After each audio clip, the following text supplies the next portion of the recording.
아침을 여는 묵상의 자리에 올라오신 여러분을 주님 이름으로 환영하고 축복합니다. 예수님께서 안식일에 회당에서 가르치실 때 그곳에 18년 동안 귀신 들려 앓으며 몸이 꼬부라져 조금도 펴지 못하여 고통을 당하는 여자가 있었습니다. 예수님은 18년 동안 귀신에 들려 질병에 매여 사람들의 외면과 무관심 가운데 살아온 여자를 바라보시고는 회복을 선포하시고 능력의 손으로 안수하여 주십니다. 예수님의 능력으로 귀신 들려 고통 가운데 살던 여인은 많은 사람들 앞에서 온전히 회복되어지죠. 이에 여자는 깨끗이 회복되어 하나님께 영광을 돌립니다. 문제는 지금부터입니다. 이 장면을 모두 지켜보고 있던 그 사람들 가운데 회당장이 있었습니다. 회당장은 회당 안에서 최고의 권력을 누리며 누구보다 자유로운 자였죠.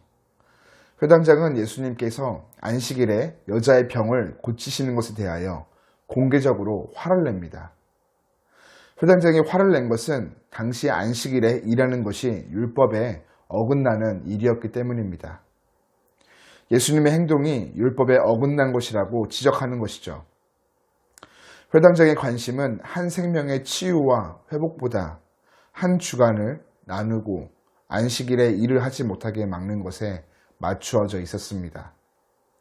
사실 안식일은 본질적으로 생명의 회복에 초점이 맞추어져 있습니다.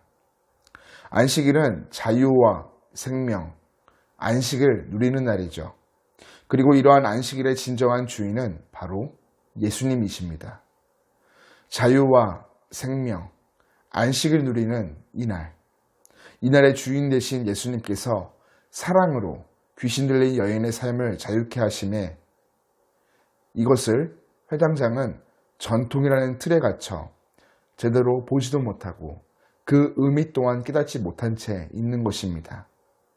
이에 예수님께서는 회당장을 향하여 외식하는 자라고 책망하십니다. 회당장은 전통이라는 틀에 갇혀 예수님을 통해 임한 하나님 나라의 역사를 바라보지 못하였고 그 기쁨 또한 누리지 못하였습니다.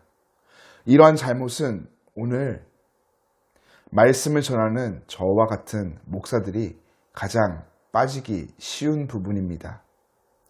사실 전통은 매우 중요합니다. 그러나 그 전통에 갇혀서 오늘 하나님 나라의 새로운 역사를 써내려 가시는 그 주님의 사역을 깨닫지 못하고 인정하지 못하게 된다면 그러한 전통은 깨어져야 합니다. 그것이 바로 외식이기 때문입니다. 하나님 나라의 역사를 바라보지도 못하고 그 기쁨을 누리지도 못하게 하는 전통은 의미가 없습니다. 우리가 교회에서 혹은 사회에서 어떤 전통을 지키고 유지하려고 할 때 분명 그 안에는 의미가 있어야 합니다. 이를 통해 얻는 은혜가 있어야 한다는 것이죠. 무엇인가를 나누는 기준과 틀로 남아있는 전통은 은혜를 끼치기보다는 분열과 상처만을 줄 뿐입니다. 사랑하는 교회 여러분, 우리의 신앙의 연수가 깊어지고 하나님을 더 깊이 알면 알아갈수록 우리는 일신, 우일신, 하나님 앞에서 그 뜻을 깨달아 날마다 새로워지고 더욱 새로워져야 하겠습니다. 어떤 틀에 갇혀서 신앙생활을 하는 것이 아닌 날마다 새로우신 주님을 통해 우리에게 맡겨주신 일들을 이루어 가는 것이죠. 여러분, 우리의 모든 것, 몸과 심령이 주님 안에서 늘 새로워지는 삶을 살아야 하겠습니다.